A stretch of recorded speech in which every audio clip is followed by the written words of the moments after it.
What is up? I think we're live. We are live. How's it going, guys? How are we doing today? Today's gonna be a fun video. I'm feeling real chill. So I'm not actually sick. I just look like I'm taking a sick day. But it was a weird night last night. Los Angeles had an earthquake. My first earthquake as an Angelino, and I slept through it. Out like a light, didn't even notice. So I think that makes me an Angelino now. I don't know. I still don't know the proper reaction one is supposed to have to an earthquake out here, but I didn't even notice it. I did, however, feel the metaphysical aftershocks of the earthquake in a pretty big way. At about 4:30 in the morning, I woke up with a lot of anxiety, which doesn't happen to me often, hasn't happened to me in a while, hasn't happened to me kind of in the past month. Like once I sort of like got comfortable with the lockdown and the rules were set, haven't been anxious, been super chill, saving money, feeling good, not gaining weight. It's been wild. And then last night I had this anxiety, fell asleep for a little bit, and then I slept late. I got up at like 8, and I was like, okay, today we just need to figure some shit out. Something's going on. Got to address it. No harm, no foul. That's why we're doing this. Great. But I want to back it up a little bit. We're going to back it up to last night. So I've been rewatching Queer Eye on Netflix because that show is wonderful and brilliant and holy shit. If you have Netflix, that is one of the best things on there. It, like, in my opinion, it's Queer Eye, Haunting of Hill House, if you like like structured shows, and like that, and they're incredible. They're so good. But I've been rewatching Queer Eye because I've been watching The Sopranos, and so my balance is like, I can't just watch The Sopranos because it's so intense and emotional. A lot of like, it's like letting me explore like a lot of my masculine energy, my Sicilian heritage. Like, it's serving a lot of good, but it's also very intense. It's very emotional. And so I've been balancing it with Queer Eye, which is literally the whole premise of the show is just men being nice to each other for 45 minutes. It's fucking brilliant. Even when it's the episodes that are not about men, when they're not doing a makeover on a guy, it's still just men being nice to each other for 45 minutes. It's beautiful. It's wonderful. I love it. At one of the episodes, it's called Disabled But Not Really. And this is not like a major spoiler, but it's about a guy who is in a wheelchair. He's wheelchair bound. But this dude has like a lust for life. He got shot. It was in like a gang shooting, paralyzed from the waist down. But like he found his purpose in life and he was kicking ass and he started this foundation, and like by all exterior metrics, by all extroverted metrics, the dude was killing it. And actually, by a lot of internal metrics, he was killing it too, which is why the episode is so interesting to me, because it wasn't like, look, we've all seen the story of dude's killing it on the outside, but deep down, he's super sad, right? We have seen this a million times. This is not new. But this guy was interesting. And it wasn't even he was lying to himself. It was just, look, in aggregate, 70 to 80% of my internal life is really good. I'm a really happy dude. This thing ended up, this horrible tragedy. It was 2 years of intense depression. And then I just kind of fucking turned my life around.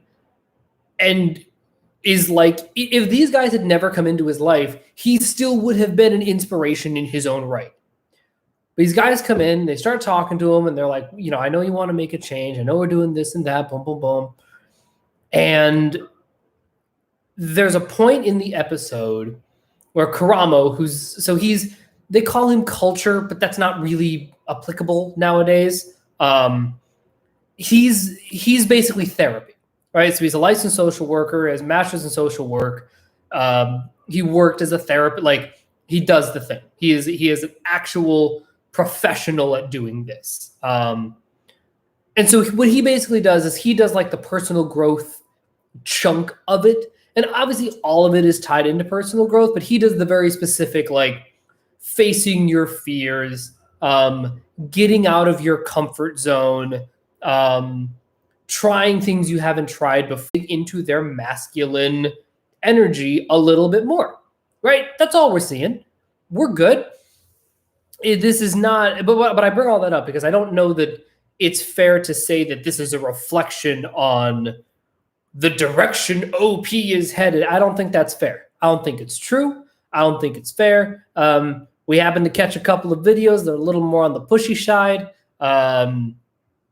Whatever, right? That's why multiple people make videos about this stuff so that we don't just get one voice, right? But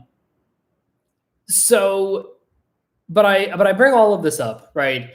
Because I do think that objective personality, and honestly, the wellness space in general, not all of the wellness space, but I do see this sort of thrust, has so much more focus on the growth part and less about the healing. So in a previous video that I called the Lie and the Ghost, I went into how if you really want to make changes and really want to like fix that inner shit, right? What you have to do is you have to first identify whatever lie you are telling yourself. And then rather than just confronting that lie and saying, oh, I don't believe that, I'm going to push past that, going underneath the lie and going, okay, what is the damage that was done? What is the hurt that I suffered, the trauma, the getting knocked around by the elements, whatever it is? What hurt me that forced the existence of that lie? And I had this whole metaphor about how, you have a brick wall, but if, let's say a boulder hits it and a big chunk gets taken out, or a cartoon character runs through it in a weird shape, you got to fill in the gap. And because you can't really build bricks in weird, funny cartoon shapes, you got to use styrofoam, right? So you make this little styrofoam thing and it looks like a real wall, but it's a lie, right? But to fix the wall, you got to get rid of that and you got to learn how to build bricks in funny shapes rather than just the prescribed, 2x4 squares, right? That was the basic analogy. And I see in OP so much, and again, a lot of different spaces in the wellness space, certainly a lot of like capitalist industry, right? And I think that that's why it feels really present in OP, because the people that they look up to, the people that they Dave and Shannon, not objective personality, the system, but the people that Dave and Shannon really admire, and hey, Laura, and that have really just caught their eye and have really engaged them in a very positive way, are people who happen to be extraordinarily successful by a lot of extroverted measures, right? They're very wealthy. They are conventionally successful. People like Tony Robbins, people like Oprah, people like Tom Bilyeu, right? People like Ed Milet. Like, these are very, very wealthy, extrovertedly successful individuals, right? So I think that that's why there's so much of this effort on growing past the hurt rather than healing what has been hurt, right? Because again, going back to this wall analogy, and you can build the wall up, you can build it to the side, however you want to build the wall, whatever, it's your wall. So the vibe I get from OP, in general, right, regardless of their attitude about, how they're feeling that day, it seems to be very much like, okay, you have, I'm going to see if I can get the framing right. So you have like this timeline, right? And you're slowly starting to build your wall, and you build it up and over and up and over, and right, and you're moving along, right? And rather than, and again, boulders are going to hit it, cartoon characters are going to run into it. The stuff that you have built is going to be tested against the elements. And there seems to be an emphasis on, rather than going back and actually patching up that stuff, right? And healing that old trauma in like a meaningful way, having the hard conversations, setting those boundaries, going back into your past and like healing that shit. There seems to be more of an emphasis on, all right, your life starts today. Where are you going to go from here? The past happened in the past. You can't do anything to change it. So move forward. And the idea being, if you really work at that and put in the hard work to continue to build and continue to grow, what you have grown towards will so vastly outclass the hurt that you felt that it won't matter. You're like, you know what? Yes, I was hurt in the past. These horrible things happened to me, but look what I have now. I have this thing that I built from scratch. It's robust. It can stand the heat. I can help people. I can shelter people. I can defend myself. Like, I'm doing the thing. And yeah, there's a part of that wall in my past that's not so great. But look at this wall that I have built for me and us now, right? That sounds like a lot of OP videos, at least to me. And I think that that's why there's such an emphasis in their mind about getting out of townsfolk land. Because in townsfolk land is where we suffer a lot of pain. It's where we suffer a lot of hurt. It's where bad shit happens to us just by virtue of being alive and growing up. And, eventually, if you're walking down the street in New York, at some point, you're not going to be paying attention, and it's going to happen to be dark out, and you're going to be in a part of town where you shouldn't be, and you're going to decide to look at Facebook, and you're going to get caught in the newsfeed, and somebody unscrupulous is going to come up behind you and snatch your phone. That's a real thing that happened to me. It only happened once, but nobody fucked with me ever in the entirety of my 10 years of being there, except that one time, right? And it only happened because I did shit, right? And again, that's what happens when you just live life. Things are going to happen to you, right? But I think that there's a lot of emphasis in how Dave and Shan present objective personality and the growth side of objective personality, because the goal is to grow past that hurt. And I don't disagree with the effectiveness of that at all. I am absolutely a big proponent of growing past hurt. But I also think that there is value in saying, no, you know what? Rather than trying to build new shit, right?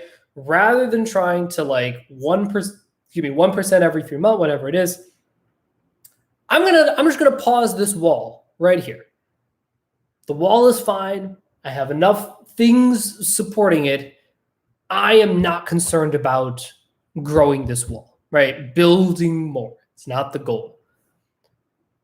But I'm also not going to be complacent, right? Because I think that there is this erroneous link between, if you're not growing, then you're not doing work. You've grown complacent. You are destined to be a worm, slug, caterpillar, lizard brain person who, is a dummy who stays in townsfolk land in ignorant bliss, right?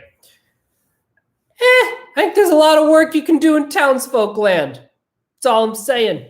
And a lot of that work is so fucking relevant to being able to grow, right? So I'm going to flip the wall for a second, right? So rather than building the wall out, we're going to build the wall up, right? We're going to be like one of those shitty new skyscrapers in New York that are, 2 feet by 2 feet and a bazillion feet high, right? The really ugly ones.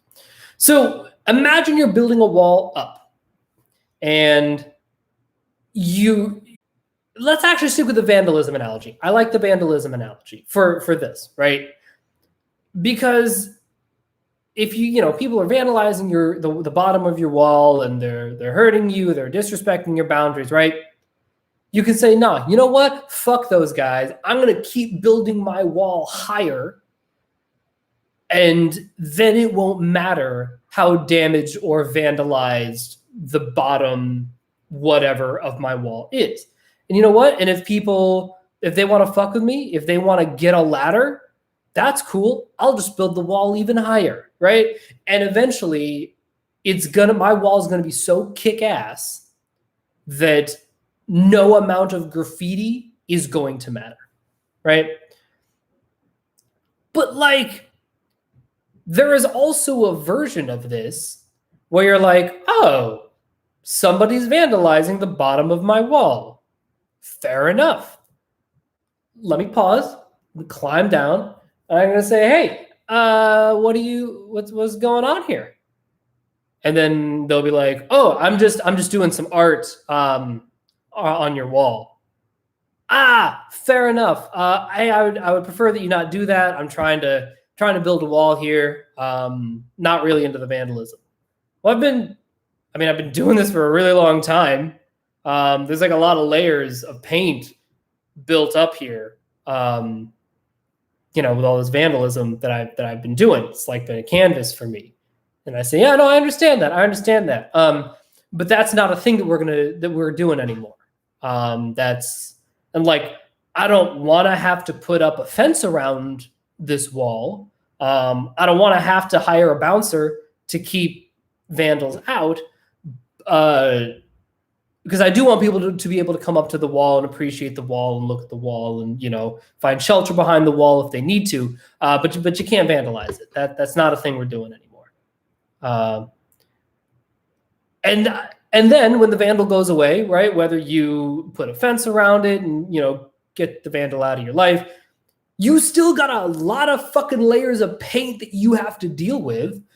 And now you're like, fuck, how am I gonna? Okay, well, I guess I guess I can get a power washer. I can save up for that, but let me see what I can do with just chiseling away and getting some soap and water and whatever, right? The point is, there's work that you can do on yourself in townsfolk land to make your journey into the depths and the hero's journey and the whatever the fuck easier on you, right? So I laid all of that groundwork, right? Because I want to talk more about this idea of red day, yellow day, green day. Which again, this is in a couple of their videos. I really, really like it.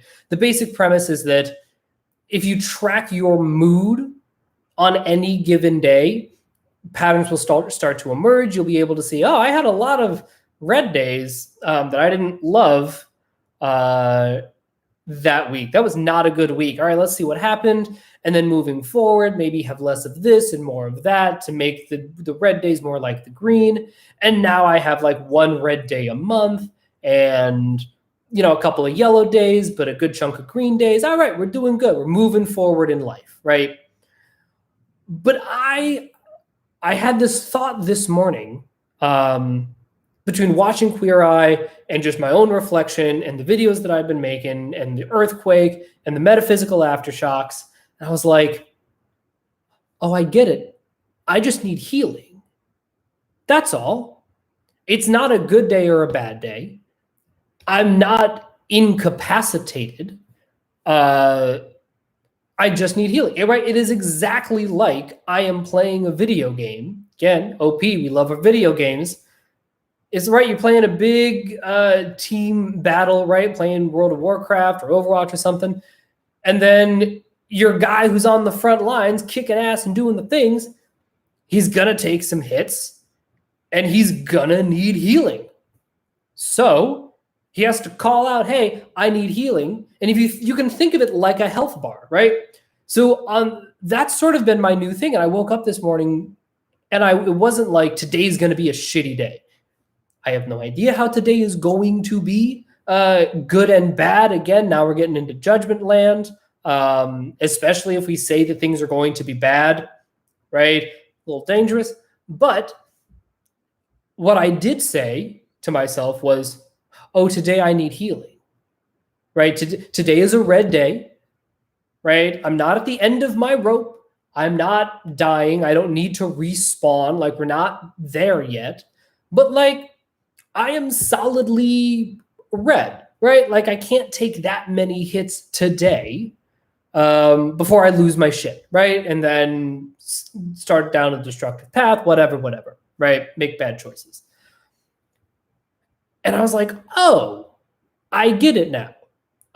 Green is I have full health, right? I can go on the front lines. I can take, I can get my ass kicked a little bit. But I can mix it up. I can make some moves. I can do whatever, right? I'm not that fragile. I'm not that squishy. But like, eventually I'm going to take some hits.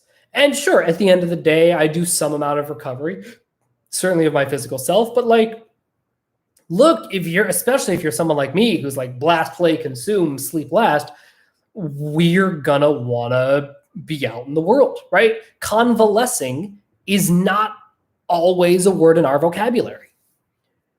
So I've sort of learned that like there were a couple of days in the previous week that, again, I hate the color yellow. I'm using yellow for the purposes of this metaphor. In mine, I don't use yellow. I'll tell you what my system is afterward, but stick with red, yellow, green, right? Yellow day is like, all right, I'm at like 50, 60% health. It's like a mediocre life total. It's not great, but I can still go out there. I can still do what I need to do. I can solidly maintain. I don't have to change any of my behavior to reflect what I'm doing right now. I'm not going to push myself, but I don't need to hold back either, right? I'm at like a nice steady 50, 60, doing great. And then when we get down to 20, 30, now we're into red zone and we're like, all right, now I need healing. I can do a little bit, but like that's going to come at the end of the day. I got to front load my day with healing, relaxation, convalescing, getting back up to that 60% so that I can go out there and be willing to take a couple of hits, right? And so I'm not walking into the world completely armored. I can mix it up with people. I can take in new information. I can dish it out. I can, crack some skulls if I need to a little bit. As I said earlier in the video, I'm watching The Sopranos, so you're going to be getting a lot of this for the next month or so. It's just how it's going to be. So that's how I'm looking at it. And I think that's certainly what works for me. Maybe that exact thing is not going to work for you, but I want to encourage you to be able to distinguish between healing and growth, right? Because healing is just as important as growth. And the other thing that I've been kicking around, this is like a whole separate video, but I think that healing and growth really do exemplify masculine and feminine energy. This is an old video that I made talking about the garden and like feminine energy, yin energy. It's about holding space and it's like keeping the predators out so that the garden can grow. And masculine energy is about clearing the forest and plucking the weeds so that the garden can expand, right? Both are necessary, both are important. But you can't just slash and burn your way through life. Otherwise, you're going to burn through everything, right? And being able to have that intellectual and emotional awareness to go, no, you know what? I think today is actually a grow day. I'm feeling good. I'm at like a 90. Yeah, today we can push ourselves. Today is a grow day. I don't need to get to 100. I don't need to heal a little bit more and be perfectly healthy. Like 85%, 90%, we're good. Boom, fucking knock it out. And then there are days when it's like, all right, I'm at 40%. Let's look at what I got to do. All right, well, so I have to do this thing at some point during the day. I have to call my mother. It's going to take a lot of emotional energy. All right, so that's it. So either I can call my mother, go down to 20%, and then spend the rest of the day convalescing, or I can convalesce first, get myself up to 60, call my mother, go back down to 50 or 40, and then we can sort of maintain for the rest of the day, right? Like those are the kinds of questions you need to be asking. Those are the conversations that I want to encourage you to start having with yourself, because that will pay off in both the short term and the long term. And, by just sort of forcing yourself to recognize, I wake up in the morning, how much health am I waking up with today? Right? You may be right, you may be wrong, your spectrum could be fucked. It doesn't matter, right? You're just starting the process. And then eventually you're going to be able to go, you know what? I'm going to gather some extra little heart containers, and then eventually, again, like in all the Zelda games, right? Link starts out with 3 hearts. And so when he gets hurt, he has to heal himself with a potion or a fairy or whatever, right? And then eventually as the game progresses and it gets harder, he finds little heart containers and the total health grows. And I think that that's obviously important. That's really good. But if you only focus on growing your health bar and not actually healing the hurt, yes, you are sustaining, you're increasing the amount of overall health you have. Like you're not dying, right? You're staying in that middle range.